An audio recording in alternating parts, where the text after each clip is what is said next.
नमस्कार दोस्तों, मैं हूं एडवोकेट करण भानुशाली।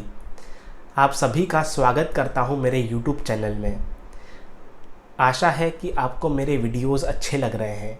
यदि आपने मेरे यूट्यूब चैनल को सब्सक्राइब नहीं किया तो कर लीजिए, ताकि मेरी वीडियोस की अपडेट आप तक पहुंच सके। हमारे एक सब्सक्राइबर मिस्टर यादव ने हमें हमारे एक वीडियो के कमेंट बॉक्स में एक सवाल पूछा था, तो मैंने सोचा कि क्यों ना इस सवाल का जवाब मैं वीडियो के थ्रू दूं। हो सकता है कि आप में से कहीं लोगों का सवाल मिस्टर यादव के सवाल जैसा हो या वही सवाल हो, तो आपको आपका जवाब मिल जाएगा। प्रॉपर्टी खाली कर, इज्जत से पैसा नहीं भरना है तो बैंक का समझ में ना, झूठ मत बोल, पैसा नहीं है, ये नहीं है, फलाना। तेरे को पैसा प्रॉपर्टी खाली करना पड़ेगा। हाँ तो कोर्ट का नोटिस आएगा तो कोर्ट का नोटिस नहीं है तो अब भी प्रॉपर्टी खाली कर, तब तक मेरे पास टाइम नहीं है। हाँ नहीं प्रॉपर्टी खाली कर, नहीं करूंगा, प्रॉपर्टी खाली कर, नहीं करूंगा भाई। इधर आके खाली चाहिए, बैंक का नोटिस प्रॉपर्टी आएगा खाली तो चाहिए मुझे, बैंक का इधर आके डेली तमाशा। कोर्ट का नोटिस लेके आप झूठ बोलने का जरा तमीज रख, समझ। मैं ऑलरेडी आप लोगों को लेटर दे चुका हूँ, जो भी है मेरे पास, क्या सिचुएशन मेरी है क्या नहीं है सब दे चुका सिचुएशन भाड़ में गया तेरा। हाँ तो तुम सिचुएशन कितना झूठा आदमी है ना। मेरे को नोटिस लेके आओ, लीगल नोटिस, मैं खाली करेगा, कोई दिक्कत नहीं। ऑलरेडी लगा दिख रहा है ना।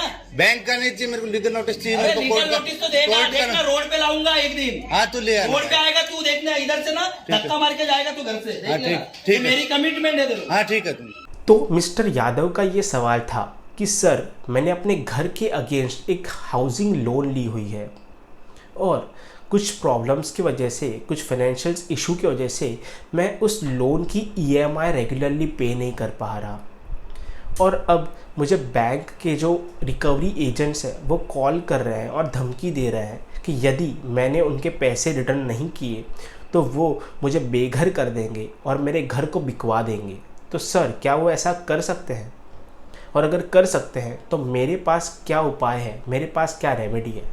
तो इसका जवाब है जी मिस्टर यादव, बैंक ऐसा कर सकती है, बट आपके पास भी रेमेडीज़ अवेलेबल हैं जिसके थ्रू आप इस प्रोसेस को रुकवा सकते हैं या थोड़ा टाइम ले सकते हैं। तो चलिए मैं इसका आपको डिटेल एक्सप्लेनेशन देता हूँ, पर डिटेल एक्सप्लेनेशन जानने से पहले आपको ये जानना ज़रूरी है कि एनपीए क्या होता है। एनपीए का फुल फॉर्म है नॉन परफॉर्मिंग एसेट। जब आप किसी बैंक से लोन लेते हैं तो बैंक आपका एक लोन अकाउंट ओपन करती है और उस अकाउंट में आप अपना ईएमआई का पैसा डिपॉजिट करते हैं, जिसमें से बैंक उस पैसे को निकाल लेती है। यदि आप 3 महीने कंटिन्यूसली 3 महीने या 90 डेज तक उस लोन अकाउंट में पैसा डिपॉजिट नहीं करते तो बैंक आपके अकाउंट को एनपीए डिक्लेयर कर देती है, यानी कि नॉन परफॉर्मिंग एसेट डिक्लेयर कर देती है। अब इसका मैं एक्सप्लेनेशन आपको देता हूँ। एनपीए यानी कि नॉन परफॉर्मिंग और असेट, जैसे कि आपका जो लोन अकाउंट है वो बैंक के लिए एक असेट है। अब उसमें आप जो भी पैसा डिपॉजिट कर रहे हो बैंक के लिए रेवेन्यू है। अगर आप 3 महीने तक उस अकाउंट में कोई पैसा डिपॉजिट नहीं करते या 90 डेज तक उस अकाउंट में कोई पैसा डिपॉजिट नहीं करते तो बैंक का रेवेन्यू आना स्टॉप हो जाता है, जिसकी वजह से बैंक उस अकाउंट को एनपीए घोषित कर देती है। आपका अकाउंट एनपीए होते ही बैंक सबसे पहले under section 13 sub section 2 of SARFAESI act 2002 आपको एक नोटिस भेजती है, एक इंटीमेशन नोटिस, जिसमें बैंक आपको ये इन्फॉर्म करती है कि आपने 90 डेज़ में या 3 महीने में बैंक की ईएमआई बाउंस कर दी है और अब बैंक आपको 60 डेज़ का टाइम दे रही है कि जिसमें आपका जो पैसा पेंडिंग है वो क्लियर कर दें with penalty.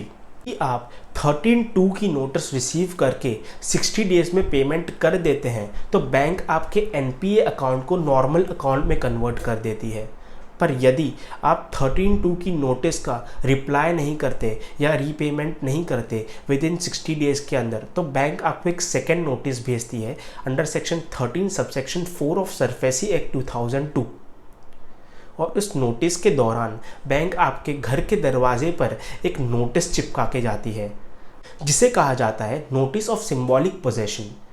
Section 13 subsection 4 of SARFAESI act 2002 की नोटिस सर्व करने के बाद bank under section 14 of SARFAESI act 2002 DM या फिर सीएमएम को एक एप्लीकेशन मूव करती है। एप्लीकेशन के साथ बैंक एक एफिडेविट अटैच करती है। उस एफिडेविट पे बैंक ये मेंशन करती है कि उन्होंने सेक्शन 13 सबसेक्शन 2 और सेक्शन 13 सबसेक्शन 4 के सारे कंप्लायंसेस कर दिए हैं और आपने उसके ऊपर कोई भी रिबर्टल नहीं की। फिर bank under section 14 of SARFAESI act 2002 DM और सीएमएम को ये हम्बल प्रेयर करती है कि डीएम और सीएमएम आपके अगेंस्ट पोजेशन ऑर्डर पास कर दे, जिसकी हेल्प से बैंक के पास आपके फ्लैट की फिजिकल पोजेशन आ जाए और बैंक उस फ्लैट को ऑक्शन कर पाए। अब सवाल ये आता है कि क्या डीएम या सीएमएम के ऑर्डर को हम चैलेंज कर सकते हैं? तो जी हाँ, आप डीएम और सीएमएम के ऑर्डर को चैलेंज कर सकते हैं डीआरटी कोर्ट में under section 17 of SARFAESI act 2002। But इसमें लिमिटेशन पीरियड जो है वो 30 डेज़ का है, यानी कि डीएम और सीएमएम के ऑर्डर पास होने के विदिन 30 डेज़ में आपको अपील करनी है या आपको उसे चैलेंज करना है DRT court by filing a petition in DRT court. यदि आपको कोई भी प्रकार की लीगल क्वेरी है तो आप उस सवाल को मेरे वीडियो के कमेंट बॉक्स में मेंशन कर सकते हैं। यदि मुझे लगता है कि वो सवाल काफ़ी रेलिवेंट है तो मैं ट्राई करूँगा कि मैं उसका जवाब वीडियो के थ्रू दूँ। होप ये वीडियो आपके लिए काफ़ी हेल्पफुल रहा होगा और आपको अपने राइट्स और रेमेडीज़ के बारे में जानकारी मिली होगी।